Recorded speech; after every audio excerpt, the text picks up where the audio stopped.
Hallelujah.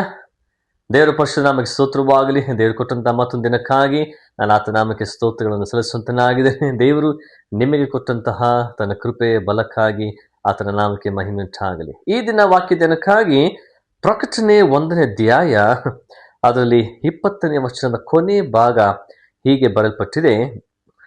ಆ 7 ದೀಪಸ್ತಂಭಗಳು ಅಂದರೆ ಆ 7 ಸಭೆಗಳು. ದೇವರು ಪವಿತ್ರಾತ್ಮ ಮೂಲಕವಾಗಿ ಪ್ರೇರೇಪಿಸಿ ಯೇಸು ಕ್ರಿಸ್ತನ ಅತಿ ಪ್ರಿಯನಾದಂತಹ ಅಪೊಸ್ತಲನು ಯೋಹಾನನು ಆತನನ್ನ ಬಂಧಿಸಿ ಪತ್ಮೋಸ್ ದ್ವೀಪದಲ್ಲಿ ಅವನನ್ನು ಬಿಟ್ಟಾಗ ದೇವರ ದರ್ಶನವನ್ನ ಹೊಂದಿದವನಾಗಿದ್ದ. ದೇವರ ದರ್ಶನವನ್ನ ಹೊಂದಿದವನಾಗಿ ಪರಲೋಕದ ಘಟನೆಗಳು, ಪರಲೋಕದ ಸಂಗತಿಗಳು ಅವನಿಗೆ ಪ್ರಕಟವಾಯಿತೆಂಬುದನ್ನು ನಾವು ಗಮನಿಸುವಂತರಾಗಿದೆ. ದೇವರಾತ್ಮನಿಂದ ಪ್ರೇರೇಪಿಸಲ್ಪಟ್ಟು ಪರಲೋಕದ ಅನೇಕ ವಿಷಯಗಳನ್ನ ಆತನು ಬರೆಯಲಿಕ್ಕೆ ದೇವರ ತನ್ನ ಕೃಪೆಯನ್ನು ಕೊಟ್ಟವನಾಗಿದ್ದಾನೆ. ಅದರಲ್ಲಿ ದೇವರ ವಾಕ್ಯ ಹೇಳುತ್ತದೆ 7 ದೀಪಸ್ತಂಭಗಳು ಅಂದರೆ ಹೇಳಿದ್ರೆ 7 ಸಭೆಗಳಾಗಿದೆ. ಆ 7 ಸಭೆಗಳು ಯಾವುದು? ಎಫೆಸ, ಸ್ಮಿರ್ನ, ಪರ್ಗಮಸ್, ತುವತೇರ, ಸಾರ್ದಿಸ್, ಫಿಲದೆಲ್ಫಿಯಾ ಹಾಗೂ ಲವೋದಿಕೀಯ. ಈ 7 ಸಭೆಗಳಿಗೆ ಪತ್ರಗಳನ್ನ ಬರೆಯುವ ಮುಖಾಂತರವಾಗಿ ಕ್ರಿಸ್ತನ ಬರೋಣದ ವಿಷಯಗಳ ಕುರಿತು ಇಲ್ಲಿ ಪ್ರಕಟಿಸುವುದನ್ನ ನಾವು ಗಮನಿಸುವಂತರಾಗಿದೆ. ಹಾಗಾದರೆ ಕ್ರಿಸ್ತನು ಖಂಡಿತವಾಗಿ ಬರಲಿಕ್ಕಿದ್ದಾನೆ. ಯೇಸು ಕ್ರಿಸ್ತನು ಪರಲೋಕಕ್ಕೆ ಏರಿ ಹೋಗುವಾಗ ಆತನು ಹೇಳಿದ್ರೆ, ನಾನು ತಿರುಗಿ ಬರ್ತೇನೆ, ನಿಮ್ಮನ್ನು ಕರೆದುಕೊಂಡು ಹೋಗುತ್ತೇನೆ ಎಂಬುದಾಗಿ ಅದೇ ರೀತಿಯಾಗಿ ಕ್ರಿಸ್ತನು ಕೊಟ್ಟ ಮಾತಿನ ಪ್ರಕಾರವಾಗಿ ಒಂದು ದಿನ ಆತನು ಬರಲಿಕ್ಕಿದ್ದಾನೆ. ಈ 7 ಸಭೆಗಳಿಗೆ ಪತ್ರವನ್ನು ಬರೆಯುತ್ತಾ ಹೇಳುವ ಪ್ರಕಾರವಾಗಿ ಮುಂದೆ ಆಗುವಂತಹ ಘಟನೆಗಳು, ಮುಂದೆ ಆಗುವಂತಹ ಸಂಗತಿಗಳನ್ನು ಕುರಿತು ಈ ಪ್ರಕಟಣೆಯ ಪುಸ್ತಕದಲ್ಲಿ ಬರೆಯಲ್ಪಟ್ಟಿರುವುದನ್ನು ನಾವು ಗಮನಿಸುವಂತರಾಗಿದೆ. ಈ 7 ಸಭೆಗಳಲ್ಲಿದ್ದಂತಹ ಒಂದು ಸಮಸ್ಯೆಗಳಾಗಲಿ, ಹೋರಾಟಗಳಾಗಲಿ, ಅವರಲ್ಲಿದ್ದಂತಹ ಬಲಹೀನತೆಗಳಾಗಲಿ ಹಾಗೂ ದೇವರವರಿಗೆ ಕೊಟ್ಟಂತಹ ವಾಗ್ದಾನಗಳನ್ನು ಕುರಿತು ನಾವಿಲ್ಲಿ ಗಮನಿಸುವಂತರಾಗಿದ್ದೇವೆ ಪ್ರಿಯರೇ.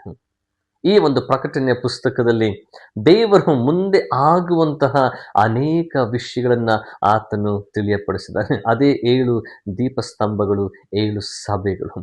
7 ಸಭೆಗಳಿಗೆ ದೇವರು ಕೊಟ್ಟಂತಹ ವರ್ತಮಾನ ಇವತ್ತು ಈ ಲೋಕದಲ್ಲಿರುವಂತಹ ಸಭೆಗಳಿಗೆ ಅನ್ವಯಿಸುವಂಥದ್ದಾಗಿದೆ. ದೇವರ ವಾಕ್ಯ ನೋಡುತ್ತೇವೆ, ನೀವೇ ದೇವರ ಆಲಯವಾಗಿದ್ದರೆ ಎಂಬುದಾಗಿ.